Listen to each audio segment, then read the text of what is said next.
Hello, everybody, and welcome to this episode of Talking Female Health with Amy and Lisa. I'm Amy, and I'm here with my beautiful friend Lisa. And we are really excited about today's episode, where we're going to be talking about something that we're both very passionate about, and that is the fact that when it comes to healing, and addressing female health, there is no quick fix. And that may not be what you want to hear, but it is what you need to hear. It's almost what I would call one of my vagina truth bombs that, you know, there is no quick fix. And we live in a world where we're promised lots and lots of quick fixes. But in today's episode, we're going to have a conversation about this and hopefully get you to understand how, although there isn't a quick fix, there is so much that can be done to get you to a place of health and well-being that you can sustain. And that's the big piece for both mine and Lisa's work. We want our clients to be able to sustain and improve on the results that they are getting in the time that they're with us. Okay, so Lisa, what are your thoughts around quick fixes versus the truth? And I want to just say one thing, not to discourage people. Like, just because we say it's not a quick fix doesn't mean it can't go relatively quickly. And I think that's the very interesting thing. Like, once we understand that it's not done with a pill. That's what we're saying. Yes, It's not you I was take a just pill going to and then say it's we should done. It's maybe not, yeah, have a surgery and then it's yeah, gone. No, because even when you have, say, endometriosis and you get a hysterectomy, it doesn't mean all your problems are gone, because there is an underlying reason for the endometriosis to appear in the first place. And until you address that reason, that underlying cause, chances are something else will come up in your body, because your body is here to trying to tell you something. yes. And when you start listening to it, then the healing can actually go quite quickly. And that's what I've witnessed over and over again. I Yeah. don't know about you. Yeah, absolutely. And I think now we've defined what we mean by the quick fix of it being the surgery or the pill. I think for me personally, in my healing journey, and very much so for my clients as well, is understanding that your body is on your side. And when you're getting all of these symptoms, whatever they may be, however uncomfortable or embarrassing or painful, however they're presenting themselves, they are messages from your body that something is not right. And we know that the body is an ecosystem and everything's interconnected and working together. And this is why there's no quick fix, because we need to include the whole body in not just the body, the emotions, the environment. Like there's so much that needs to be included. But once you understand the intelligence of the body, you can see how the quick fix approach of just taking the tablet or, stepping into surgeries isn't honoring the needs of the body and listening to her. Sorry, I'm also thinking about like, I've got a friend who deals with incontinence after childbirth. And she asked because she has tried everything, and she asked if I knew I could maybe have a session with her or something. And I was like, we can certainly have a session. I just know that this isn't done in one single session. Yes. because the pelvic floor is not one thing. It consists of like 16 different muscles. And especially incontinence has a lot to do with how you use your body over the day and how you hold your body, the body position and alignment throughout the day. So it's not just doing some exercises for your pelvic floor, but it includes these other things as well.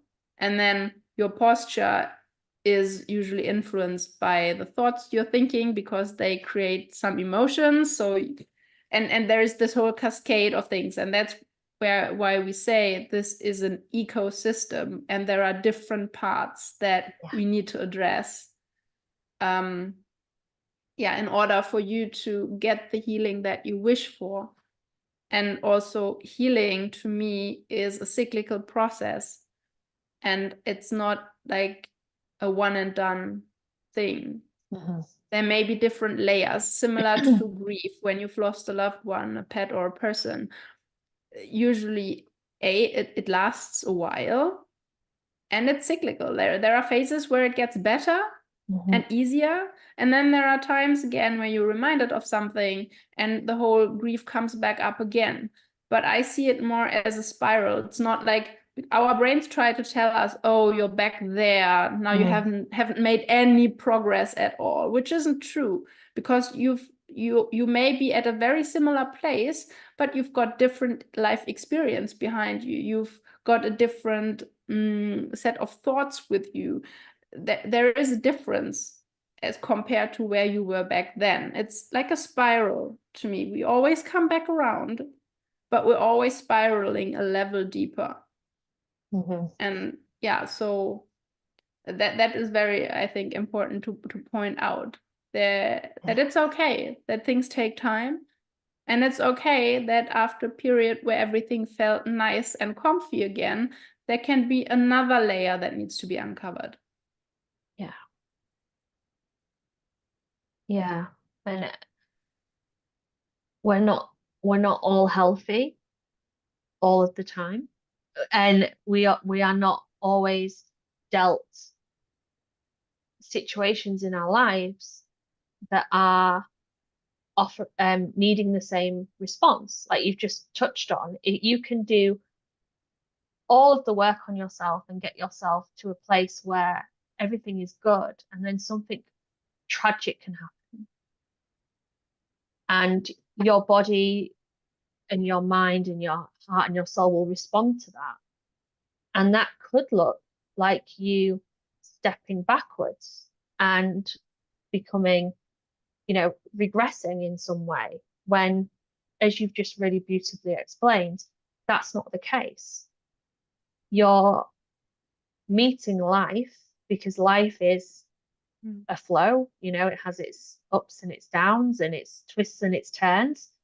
And I like to think of it as having your toolkit and your resources to meet those challenges. And I've been reflecting a lot on the last year and all the challenges that have come my way. And some of them have been really, really tough. But I'm really proud of myself as to how I've navigated them, because I feel that I'm so much better resourced. That doesn't mean that I haven't had the dips, and I haven't had the times where I've been carrying a lot of emotional weight and feeling that I need time on my own, and kind of just needing to process everything that's happening. But I know that if what's happened to me over the last year had happened to me 5-6 years ago, it would have been a completely different response that I would have had. And I would have ended up in an even worse, like even feeling even more weighed down, because I didn't have the toolkit and the resources that I needed. And that toolkit and those resources are so many things. And all of the things that we've talked about on this podcast, like having the right community, having the right peer group around you to hold you when you need it, eating the right foods, treating my body in the right way, listening to my body, knowing how to support my nervous system, all of these things. So there's the piece where we don't have this quick fix for whatever the immediate concern is, but also the reality check that once you've done that work to overcome the initial challenge, life's still going to throw things at you. And the really nice thing I really like about the work that both myself and Lisa do, as I said in the introduction, is that we are helping you find your resources and your toolkit to continue down the adventure of life and have those pieces with you as you go on. And the big piece here that I think is really important is finding the right people to help you and having that trust and that faith in those who are supporting you on and who you are seeking support from. Because if you don't have that, it's so much harder. And I've been there in the past. I've been to see people in the past, not got results, and at the time not realized why that is. Just thought, oh, it's me. It's because I'm ill. It's because I've got this incurable condition that I can't do anything about. And now, and by the way, that's a real tricky thing our brains do, is that whenever something is going great, it ascribes the reason to outside circumstances or other people. And whenever something's not working in the way or that's working in a way that we judge to be negative, then it's us. We must be wrong. It must be something we didn't do right. Yeah, completely. And carrying the weight of it all. Yeah. All of the things that are going wrong, feeling like it's our responsibility, our weight to carry, it's all with us. That becomes a lot. And if you're already in a space where you're struggling with your health, it's a weight that nobody needs at the best of times. But if you're in that space of needing help and support, it's a really horrible thing to experience. So trusting the people that you're working with. And for me, a part of that realization was them telling me things that I necessarily didn't want to hear. Like with love, like challenging my views, my perception, my behavior on things, and asking me to change habits that had been with me for decades. And again, it's that space where if you feel that you come to the realization that you've got to change quite a bit of what you're doing, quite a lot of what you're doing to get to where you want to go, it can be really hard work because you've had these habits, you've had this lifestyle, you've built it up over decades, and to try and rearrange it and reassess it can be really, really difficult. Yeah, I want to jump in here and just say that, because that's something I've been pondering myself for my own situation with my OCD and different other struggles that I have, is it really hard work to change that? Or do our brains, is that just an ingrained belief that it's going to be hard work? Because yes, it will take effort. Because the thing is this, there have been neurological pathways created over decades often that have ingrained this habit or whatever it is, or this thought. And of course, it will take effort to create new pathways, new neural pathways. And also, it doesn't have to be hard work. It doesn't have to be the hard work that society wants us to believe changing ourselves is. Yeah. What if it could be useful? Yeah. And just to be supported and guided through that as well. And, you know, as you were talking about earlier about your friend reaching out about potentially having one session, and how we know that one session, it's going to be useful. She's going to learn things. She's going to take things away from it and get value from it. But in terms of getting the long-term results, sustainable results, the the power and the magic of the container comes into play. And this is why we offer our work in the way that we do, because we want to be there cheerleading, loving, supporting, guiding for the whole journey, not just for the sessions that we have booked in every week, fortnight, whatever the arrangement is.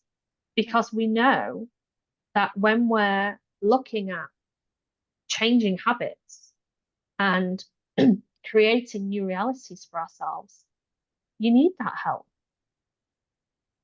You need that guidance. And the big piece as well is it's okay to get it wrong. Like to step into to make a change, to start doing things differently. No one expects it to go flawlessly without any hiccups or wobbles, I think is the best word, because we've been there and we know the reality of it, which is why we want to be there to support you and guide you in between the sessions as well as within them. One thing about the you need guidance. I like to say you don't need me, or you don't need a coach or a specialist or whatever. You could probably very well get there on your own. It just might require lots more time and effort to understand the ecosystem and what to look out for. And that's where it can go actually faster with our support. Yeah. And both Amy and I are much centered on what's working for you and not what we think you should or should not be doing. As Amy rightly shared earlier, is like we support you in finding your toolkit, not us putting any kind of toolkit upon you. Yeah. And yeah, it was just like we are all humans. We are all in this on this journey together, and we need each other to mirror our light back to us, to sustain us through the dark times when we lose hope. We need other beings, because then the whole journey can become so much more joyful. Absolutely. Joy being Amy's word of the year. If you haven't checked out our podcast from 2 weeks ago, it was all about like goal setting versus intention setting. And I think that ties actually neatly in with the topic of quick fix solutions, is that a goal or a quick fix solution is something like you've got an end point and now you want to get there as quickly as possible. Whereas when you set an intention of bringing these things into your life, for example, more joy, more health, whatever it is, it gives you a different time frame, because it almost leaves this time pressure on the side, because there is no pressure, because you can at any moment have a think about what would feel joyful right now, what would feel healthy right now, what would be more simple right now. And assessing that every day, every time along the journey with every decision. Yeah. And then this journey may seem long, but it is more joyful or along the way. It's not like you will only reach the health at the end of this whole process and whole journey, but there will be many, many moments in between where you already experience that, which you're after. Yeah. Yeah. I think, yeah. Like the thing about the quick fixes that, you know, I'm gonna completely confess that I have sought and begged for them in the past. Like I'm not judging anybody here with, like, neither of us are. This is not what this is about. But the piece about the quick fixing is it takes your agency away from you.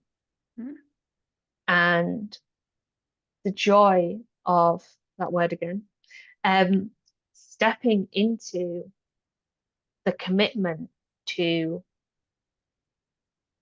go the distance, is that you are going to discover so much about yourself, about what your body is capable of, what you're capable of, the resilience that you have within you, the opportunities that you are hidden away.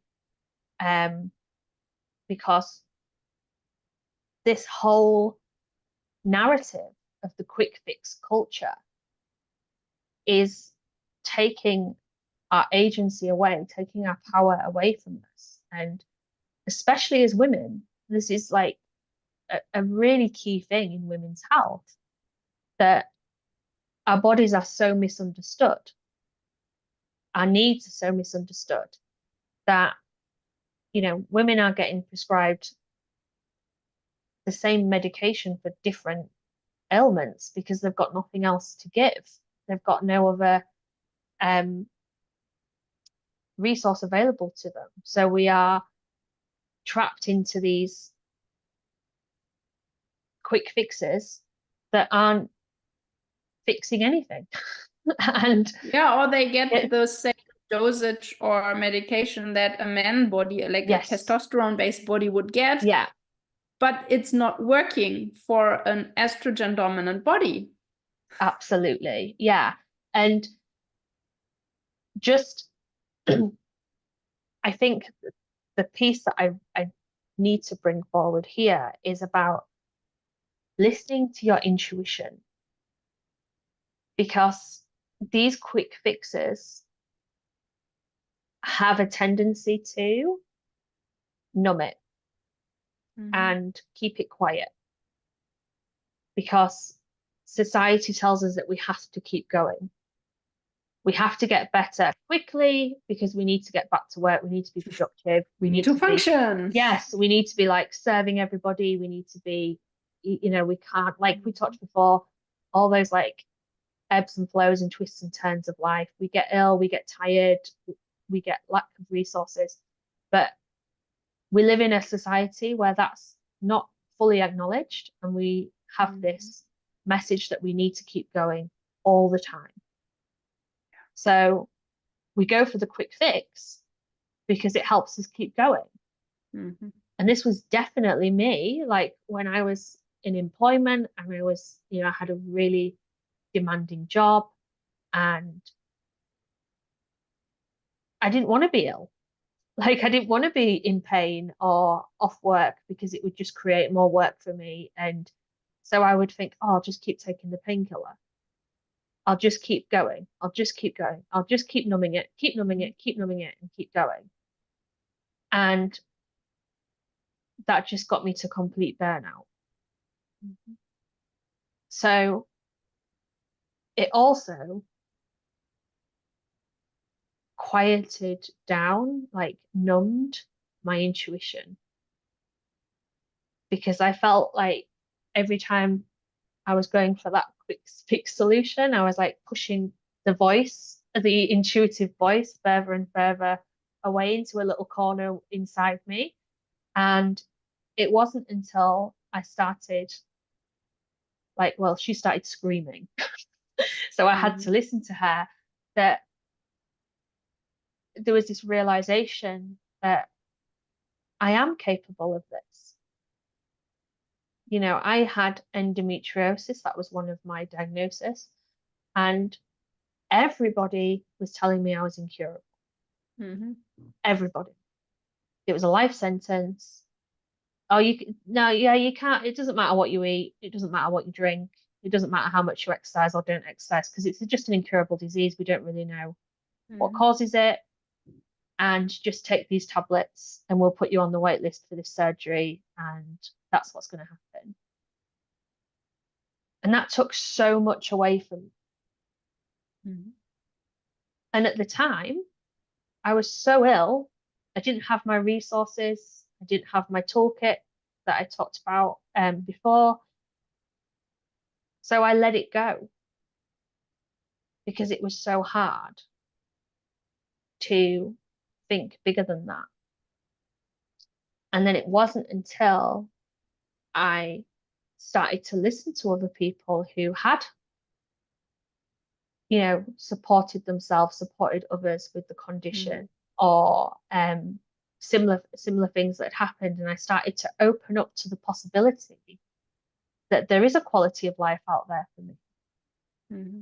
That my intuition started to say, yes, yes, this can happen, but it's not going to be easy.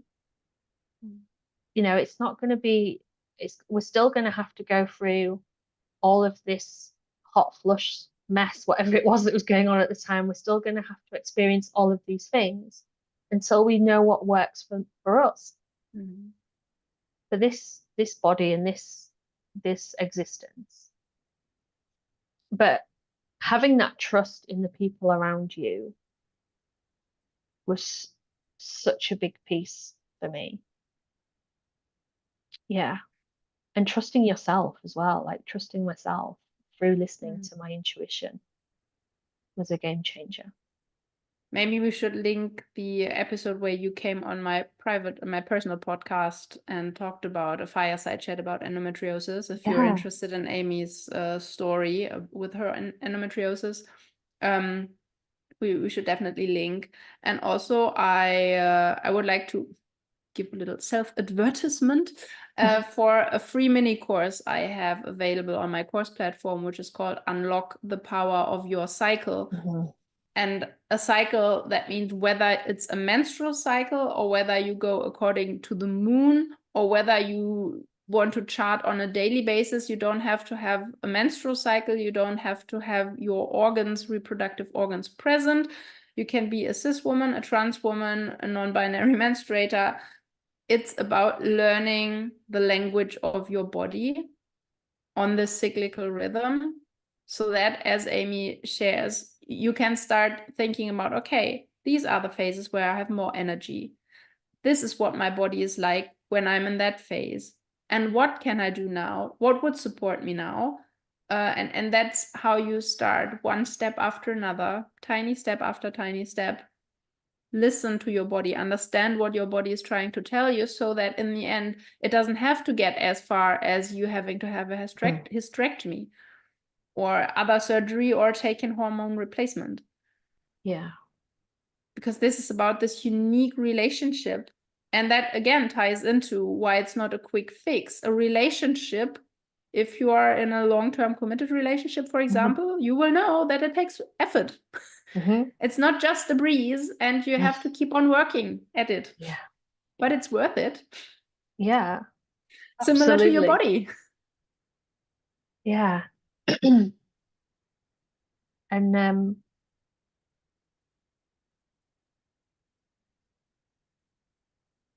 the other piece as well is that, and I think you touched on this earlier, Lisa, that although we're not promising quick fixes, it doesn't mean that you cannot get results quickly Mm-hmm. and have a, you know, start to build your own toolkit and have things that can support you and have really deep and meaningful results for you. We're not saying that you have to work with somebody for X amount of time before you see any results. We're not saying that at all. But what we are saying is that for it to be a sustainable result that you can take beyond the container, that needs to happen within the space of a container. And the other piece I will say as well is that you may need more than one person to support you. And I have a family member that came to me for some support around her health, and I knew her health history and I knew what she'd been through, and I said to her, yeah, let's do some work together, but I really think that you need to go and see an osteopath because I know that there's stuff going on that I can't work with, that you'll get much quicker results if we work together. And I actually went with her to the appointment and spoke to the osteopath, and obviously with the individual's consent, and had a really lovely open conversation, the three of us, about how to create the care package that she needed. And to me, that gave me so much more faith in that particular professional, because they were open to working with another professional to support a client. And I think that's a really good indicator of, a good person to have who knows that their professional limits and remits. And it's the first time that I've ever done anything like that. And, physically gone to an appointment with somebody, because geographically it worked out that we could do it.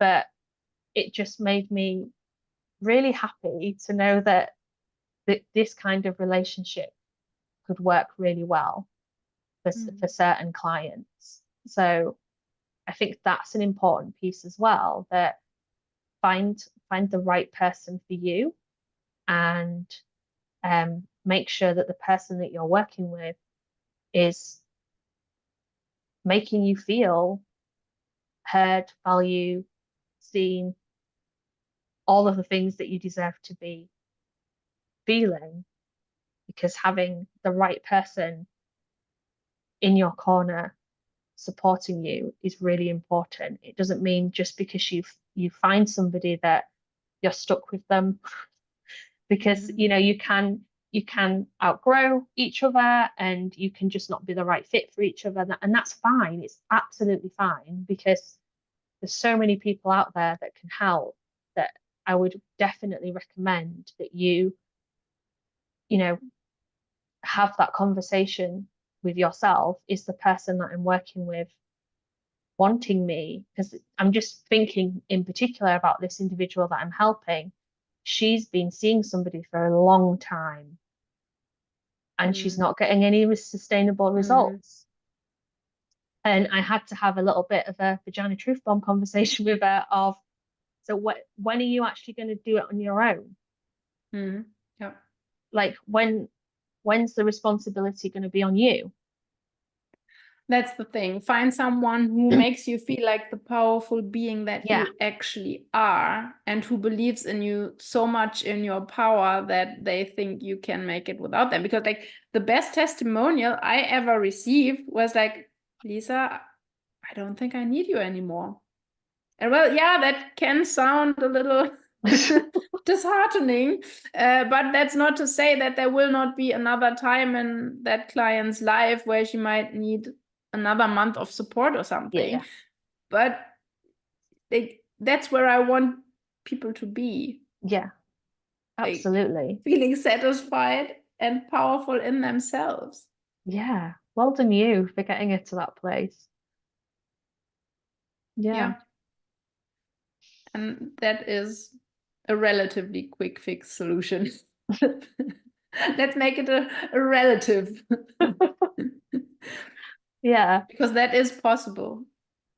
Absolutely. Relative in terms of, I mean, when you've suffered from something like endometriosis for 10 years, because it usually takes 7 to 10 years until diagnosis, what is half a year compared to that? While you already get better during that half year, for example.